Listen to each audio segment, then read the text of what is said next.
Bienvenidos a nuestra podcast Una Consulta.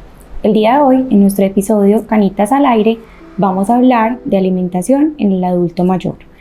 Mi nombre es Susana González, soy nutricionista y dietista del Hospital Pablo Tobón Uribe. Es importante mencionar para comenzar que los adultos mayores son pacientes con características muy específicas y que durante el proceso de envejecimiento ocurren diferentes cambios que finalmente afectan la alimentación y los procesos nutricionales. Algunos de ellos, entre muchos otros, tienen que ver con la salud oral, con el tema de la masticación y deglución de los alimentos. Cambian mucho fisiológicamente los procesos del organismo. Hay cambios también a nivel inmunológico, endocrinológico, que finalmente llevan a que los procesos de absorción de nutrientes cambien de manera significativa. Alrededor de los pacientes adultos mayores, de las personas adultas, ocurren una serie de características distintas, como lo son, los procesos sociales, económicos. A veces el acompañamiento que tienen estos pacientes cambian, los ingresos económicos cambian, el tema también del sentido de los sentidos, del gusto, del olfato, son variables y eso hace que la alimentación cambie un montón. ¿Qué ocurre particularmente con estos pacientes? Tienen cambios en su alimentación, desde el proceso de la misma masticación, ya que muchos alimentos no son capaces de masticarlo de la misma forma, la salud oral cambian, a veces empiezan a presentar caída de los dientes, entonces hay alimentos en los que las texturas de los alimentos tienen que cambiar, tiene que darse cambios en este aspecto. La forma en la que estos degluten, la que tragamos, va a cambiar muchísimo también. Algunos pacientes tienen dificultades para tragar los alimentos líquidos o sólidos, entonces eso hace que también tengamos necesidades desde la alimentación bastante particulares. Cuando ya hablamos del proceso como tal, de la absorción y digestión de los alimentos, podemos encontrar que esta absorción es diferente, la producción de enzimas cambian, las vellosidades intestinales también son distintas, entonces todo hace que tengamos que poner ahí como el lentecito en cómo es esa alimentación de esos pacientes para evitar estados de malnutrición, ¿sí? Sea por obesidad o sea por desnutrición. Digamos que todo este panorama desde la parte nutricional, al ver que hay cambios fisiológicos tan importantes, cobra gran importancia porque al tener un proceso de malnutrición, esos pacientes llegan a tener un montón de síndromes geriátricos, está la fragilidad, está la inmovilidad, son pacientes que empiezan a presentar con mayor facilidad escaras, riesgos de caídas y de fracturas. Entonces es súper importante hacer un énfasis y darle la importancia que tiene a esa alimentación. Es muy frecuente que dentro de estos pacientes se hagan restricciones alimentarias, muchas veces sin sentido. Por eso es fundamental el acompañamiento profesional a estos pacientes para que esas pautas que encontramos, esa información que encontramos en redes sociales o que nos transmiten conocidos, vecinos, etcétera, no llegue a generar como determinaciones en los procesos de alimentación, porque muchas veces se hacen restricciones dietarias que no favorecen el estado nutricional de los pacientes.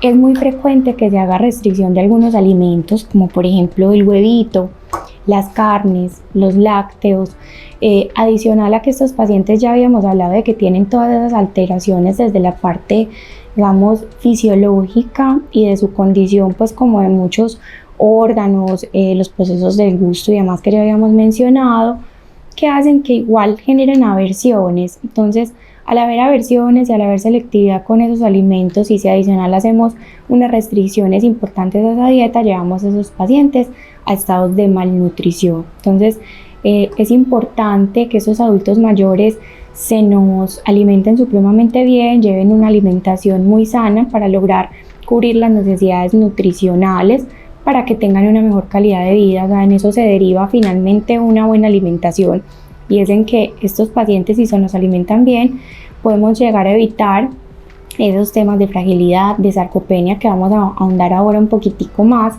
y que no lleguen a presentar mayores complicaciones como el riesgo de caídas y de fracturas, que es supremamente frecuente. Hablando específicamente de la sarcopenia, que me parece un tema supremamente importante de mencionar, La sarcopenia es una pérdida importante en la cantidad y calidad de la masa muscular, ¿sí? Es muy frecuente que incluso pacientes que vemos pues a simple vista con obesidad tengan también sarcopenia. ¿Qué es esa sarcopenia? Como les mencionaba, esa pérdida del músculo y se traduce en una pérdida también de esa fuerza. ¿Cómo lo puede evidenciar una persona en su vida cotidiana? En esa pérdida de su capacidad para realizar muchas actividades, en que se nos sientan cansados con más facilidad, en que haya una disminución de la velocidad de la marcha, que se nos cansen, entonces se sientan, se paran, caminan, ¿sí? Y que se nos vayan encamando, o sea, se nos empiezan a perder pues como esa capacidad de movilizarse. Entonces terminan esos pacientes, estas personas en cama, y eso obviamente se traduce en un mayor riesgo de otras complicaciones. Son pacientes que empiezan a generar ulceritas por presión, entre muchas otras complicaciones que empiezan a ocurrir cuando los pacientes están sedentarios y que no son buenos pues en la calidad de vida y alteran toda la parte social, de calidad de vida en general pues del paciente. Es súper importante mencionar que esa sarcopenia, si bien no solamente se puede tratar desde la alimentación, también hay otros factores importantes que cumplen pues como un papel determinante en esta sarcopenia, tanto en su prevención como en su tratamiento. La alimentación sí cobra pues vital importancia. ¿Por qué? Porque hay algo que ocurre en los adultos mayores, además de todas estas cositas que les he venido mencionando y que probablemente sean muchísimas más, y es que estos adultos mayores pierden un poco la capacidad, un poco o mucho tal vez, esa capacidad de síntesis de proteína, ¿sí? La parte anabólica, o sea, la síntesis de proteína en el músculo se altera, y digamos que a partir casi que de los 30 años, la función del cuerpo de poder sintetizar esa masita muscular igual empieza a reducirse. O sea, con los años empezamos cada vez más a disminuir la capacidad de sintetizar proteína, a perderla dentro del músculo y a generar, digamos, una capacidad mayor en los tejidos grasos, ¿sí? Esto es muy frecuente en el adulto mayor, y más si hablamos de que esa ingesta de alimentos disminuye, que ese apetito disminuye, que son más selectivos con su alimentación, de que hacen mucha aversión a la proteína, o de que también hacemos restricciones dietarias en muchas ocasiones que no son necesarias ni pertinentes. Entonces, esta pérdida de masa muscular es muy frecuente y eso hace que se nos empiece a generar todo ese circulito vicioso de inmovilidad, fractura, fragilidad y demás. ¿Listo? Digamos que obviamente cada paciente tiene una condición particular, cada persona, sobre todo en el envejecimiento, tiene una condición muy distinta. Estamos hablando de que hay pacientes con comorbilidades, está el paciente renal, están también problemas de colesterol, podemos encontrar, digamos, diversas características desde lo social, desde lo físico, que pueden condicionar una ingesta de alimentos, y teniendo en cuenta que cada persona es un mundo particular, es importante hacer un énfasis en la proteína. Esta proteína proveniente de las carnes, del huevo, de los lácteos, es fundamental para esa manutención del músculo y para evitar, como les digo, todas las complicaciones que pueden ocurrir. Esto adicional pues a una alimentación saludable, o sea, el énfasis donde debe estar en un adulto mayor. Pues digamos que en todas las personas es importante la alimentación saludable, pero teniendo en cuenta el gran riesgo nutricional que tiene esta población, es fundamental que tengan una alimentación saludable basada en frutas y verduras, fuentes de antioxidantes que ayudan a combatir ese estrés oxidativo que empieza a aumentar en el envejecimiento. También el consumo de proteína. La proteína es fundamental, como les explicaba, para la manutención del músculo. Entonces, el huevito, que muchas veces lo dejamos en un rincón porque tiene mucho colesterol, es también una excelente fuente de proteína. La albúmina que contiene el huevito es esencial para mantener pues como los procesos nutricionales y la masita muscular.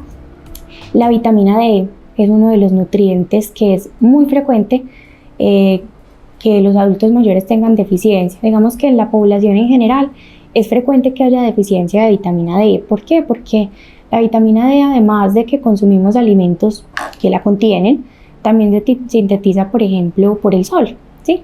Cada vez estamos menos expuestos al sol, estamos de pronto en las oficinas, en los lugares de trabajo y no tenemos tanta exposición a esto. Entonces, esa deficiencia de vitamina D cada vez es más frecuente en estos adultos mayores que tengan esa exposición al sol en horitas de la mañana, claramente no en los momentos en donde estos rayitos UV están más fuertecitos a mediodía y demás. Es importante, además del consumo de fuentes de vitamina D, como son por ejemplo el huevito. El huevito también es fuente de vitamina D. Hay alimentos también que están enriquecidos con esta vitamina y es esencial.